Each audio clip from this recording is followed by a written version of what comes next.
UP की तर्ज पर बिहार में भी एक्सप्रेस वे का जाल बिछेगा। अगले 5 सालों में 5 एक्सप्रेस वे बनेंगे। बिहार के पथ निर्माण मंत्री नितिन नवीन ने इसकी जानकारी दी। रक्सौल, हल्दिया, गोरखपुर, सिलीगुड़ी, बनारस, कोलकाता, पटना, आमस, दरभंगा और पटना पूर्णिया एक्सप्रेस वे अगले 2 सालों में धरातल पर दिखेंगे। इसमें न सिर्फ बिहार बल्कि कई राज्यों को भी फायदा होगा। इन एक्सप्रेस वे में दोनों तरफ ग्रीन कॉरिडोर भी बनाया जाएगा। सबसे खास बात यह कि इन एक्सप्रेस वे में एंट्री पॉइंट कम होंगे और एग्जिट पॉइंट ज्यादा होंगे, जिससे गाड़ियां बिना किसी रुकावट के फर्राटा भर सकेंगे। मंत्री नितिन नवीन ने कहा कि केंद्र सरकार बिहार पर काफी मेहरबान है, इसलिए इस तरह की योजनाओं को स्वीकृति मिल रही है। तेजस्वी यादव द्वारा द्रौपदी मुर्मू पर टिप्पणी किए जाने को लेकर नितिन नवीन काफी नाराज है। उन्होंने तेजस्वी यादव को पढ़ने, लिखने और खुद में सुधार लाने की नसीहत दी है। नितिन नवीन ने कहा कि द्रौपदी मुर्मू हमेशा भाषण देती हैं, लेकिन तेजस्वी यादव को उनके भाषण दिखाई नहीं देते हैं, इसलिए वह अनर्गल टिप्पणी कर रहे हैं। उनको सबसे पहले अपने व्यवहार और अपनी भाषण शालीनता लानी चाहिए।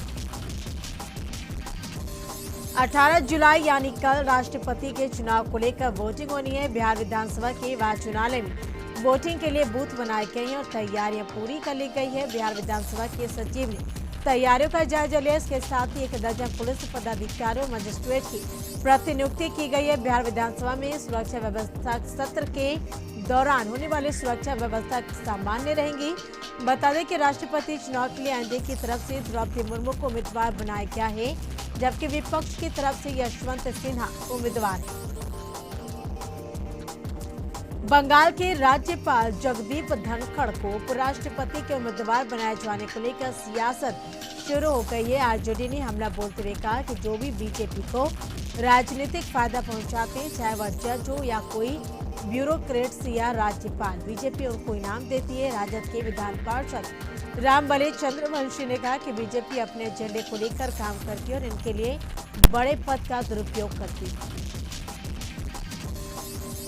आरा में रघुचोला मोम फैक्ट्री के पास बेखौफ बदमाशों ने घर में घुसकर मां बेटी की गोली मारकर हत्या कर दी। घटना के समय दोनों मां बेटा घर में सो रहे थे। दोनों का शव बरामद होने के बाद इलाके में सनसनी फैल गई। मृतक की पहचान सुमित्रा देवी और अवधेश के रूप में हुई है। सूचना मिलते ही एसपी संजय कुमार सिंह मौके पर पहुंचे। परिजनों से घटना की जानकारी ली। पुलिस ने दोनों शवों को कब्जे में लेकर पोस्टमार्टम के लिए सदर अस्पताल भेज दिया और मामले की छानबीन में जुट गई है। आरा के टाउन थाना क्षेत्र में अपराधियों ने वार्ड पार्षद के घर में खिड़की से ताबड़तोड़ फायरिंग की। खेताड़ी मोहल्ला वार्ड नंबर 24 में वार्ड पार्षद के घर पर फायरिंग कर अपराधी हथियार लगाते फरार हो गए। घटना के बाद वार्ड पार्षद और उसका पूरा परिवार दहशत में। वही घटना की सूचना मिलती डीएसपी विनोद कुमार सिंह, टाउन थाना इंचार्ज अविनाश कुमार घटनास्थल पहुंचे। पूरे जानकारी हाजीपुर में एक युवक की सरेआम सड़क पर पिटाई की गई। इसके बाद हथियारों से हमला कर लहूलुहान कर दिया गया।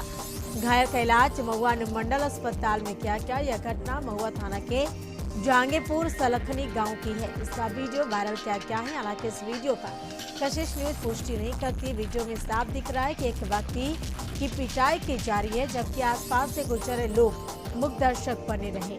पीड़ित परिवार थाने पहुंचकर इसकी जानकारी दी। थानाध्यक्ष ने मामले की जांच का आदेश दिया है। जमुई के मलयपुर थाना क्षेत्र में पुलिस बस हादसे का शिकार हो गई, जिसमें 13 जवान घायल हो गए। बताया जा रहा है कि बीएमपी 6 के 32 जवान मुजफ्फरपुर से जमुई पुलिस लाइन जा रहे थे। अचानक ड्राइवर को झपकी आ गई, जिससे बस अनियंत्रित होकर गड्ढे में पलट गई, जिसमें 13 जवान घायल हो गए, जिन्हें अस्पताल में भर्ती कराया गया है। पूर्णिया के केहाट थाना क्षेत्र के न्यू सिपाही टोला माता चौक के पास अपराधियों ने मोबाइल छीनते के दौरान एक युवक को गोली मार दी। घायल युवक को अस्पताल ले जाने के दौरान मौत हो गई। मृतक युवक अजय कुमार केहाट थाना क्षेत्र के ओली टोला का रहने वाला था। बेगूसराय में एक वीडियो तेजी से वायरल हो रहा है, जो प्रशासनिक व्यवस्था की पोल खोल रहा है। वायरल वीडियो बीरपुर थाना क्षेत्र के सिकरौला का बताया जा रहा है। वायरल वीडियो में स्पष्ट रूप से देखा जा सकता है किस तरह एक अपराधी हथियार से लैस होकर किसी घटना को अंजाम देने के लिए पहुंचा था, लेकिन ग्रामीणों ने एकजुटता दिखाते हुए उसे पकड़ लिया और पिस्तौल छीनने का प्रयास किया। हालांकि वायरल वीडियो सामने आने के बाद पुलिस पूरे मामले की छानबीन में जुट गई है। लेकिन जिस तरह से आए दिन बेगूसराय में हथियार लहराने के मामले सामने आ रहे हैं, वह कहीं न कहीं प्रशासनिक व्यवस्था पर सवालिया निशान खड़े कर रहे हैं। के पास ऑल्टो कार और ऑटो में टक्कर हो गई, जिसमें ऑटो पर सवार एक युवक गंभीर रूप से घायल हो गया। बताया जा रहा है कि घायल युवक राजेश कुमार सोनीपट्टी का रहने वाला है। वही ऑटो में सवार कुछ कांवरिया घायल हो गए हैं।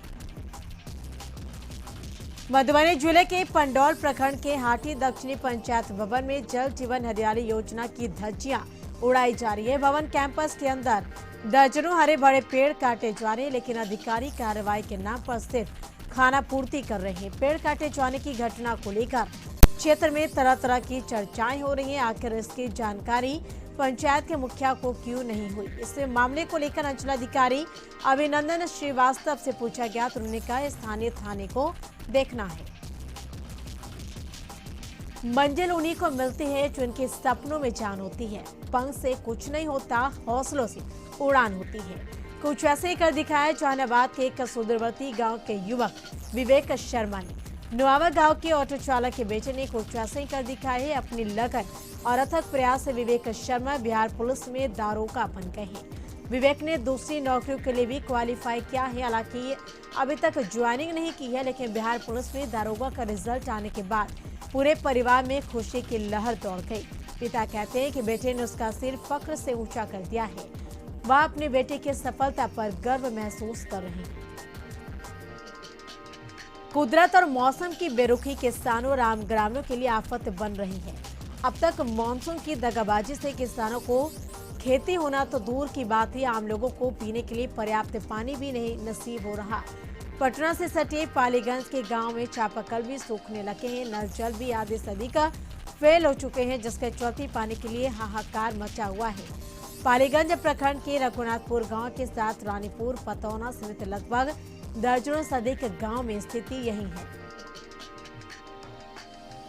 मानसून की स्थिति खराब है। बारिश नहीं होने से किसानों के साथ साथ आम लोगों को भी परेशानी हो रही है। कशिश की टीम सोनपुर छपरा के गंगाजल बरका गांव पहुंची, जहां जून जुलाई के ही महीने से नाव चलनी शुरू हो जाती, लेकिन इस बार आलमी है कि पानी की किल्लत शुरू हो गई है। खेती तो छोड़ी, गांव के लोगों को पीने का पानी नहीं मिल रहा है। चापाकल सूख गए हैं। पंपिंग सेट लगाने के बाद भी पानी नहीं आ रहा और हालात ऐसे हो गए कि किसान अपनी फसल नहीं लगा रहे हैं, क्योंकि बारिश हो ही नहीं रही। मानसून ने धोखा दे दिया, जिससे किसानों को परेशानी तो हो रही है, साथ ही आम लोगों के लिए पीने के पानी की समस्या भी शुरू हो गई है। विश्व प्रसिद्ध श्रावणी मेला का आज चौथा दिन है। देवघर में बाबा भोलेनाथ पर जलाभिषेक के लिए कांवरिया बिहार के सुल्तानगंज से जल लेते हैं। 100 किलोमीटर से अधिक का सफर तय कर बाबा धाम में जलाभिषेक करते हैं। सुल्तानगंज के गंगा घाट पर हजारों कांवरियों की भीड़ रहती है। बिहार, झारखंड, उड़ीसा समेत कई राज्यों से कांवरिया सुल्तानगंज से जल उठाते हैं। श्रावणी मेला श्रद्धालुओं की सुरक्षा को लेकर सुल्तानगंज शहर में चप्पे चप्पे पर सुरक्षा बल का इंतजाम किया गया है। जिला प्रशासन की ओर से कांवरियों की सुविधा के लिए पेयजल, बिजली, शौचालय और सुरक्षा के साथ साथ कई चीजों को व्यवस्थित किया गया है। नमामि गंगे घाट पर कांवरियों के लिए विशेष रूप से इंतजाम किए गए हैं। यहाँ प्रत्येक शाम को कांवरियों के मनोरंजन के लिए सांस्कृतिक कार्यक्रम का आयोजन कराया जा रहा है। रविवार को डाक बम जाने वाले श्रद्धालुओं की भीड़ सुल्तानगंज में उमड़ पड़ी। भागलपुर जिले के एसएसपी बाबूराम ने मेला क्षेत्र में सुरक्षा व्यवस्था का जायजा लिया। इस दौरान उन्होंने कई जगह पर पहुंचकर सुरक्षा में तैनात पुलिस कर्मियों से भी बातचीत की। सावन मेले का आज चौथा दिन है। श्रावणी मेला में 1 महीने तक चलने वाला कांवड़ यात्रा की गूंज देश में ही नहीं विदेशों में भी देखने को मिलता है। सुल्तानगंज से कांवड़ लेकर देवघर तक सफर करने कांवड़ यात्रा में शामिल होने के लिए विदेशी पर्यटकों की संख्या भी लगातार बढ़ रही है। रविवार को इंग्लैंड से रेविका अपने पति के साथ सुल्तानगंज पहुंची। गंगा घाट पर कांवड़ियों की भीड़ देख बोल बम नारे लगाने लगे। कांवड़ यात्रा में शामिल होने के लिए सुल्तानगंज आई है रेविका। पहली बार इंडिया आई है। रेविका की शादी भागलपुर में हुई है। पति इंग्लैंड में नौकरी करता है। रेविका इंग्लैंड में शिक्षिका की नौकरी करती है। रेविका ने कहा कि दुनिया में ऐसा मानव मेला कहीं नहीं देखी है। यहाँ सभी एक रंगों में है। गंगा जल लेकर रेविका पति के साथ बाबा धाम पैदल रवाना हुई। नालंदा जिले के गिरियक प्रखंड के बकरा गांव में 2 घरों में आग लगी। इस आगलगी में 10 मवेशी, अनाज समेत लाखों का सामान जलकर राख हो गया। बताया जा रहा है कि घर के पास एक ट्रांसफार्मर था जिससे चिंगारे निकले, जिसके बाद घर में भी आग लगी। घटना के बाद ग्रामीणों ने एकजुट होकर काफी मशक्कत के बाद आग पर काबू पाया।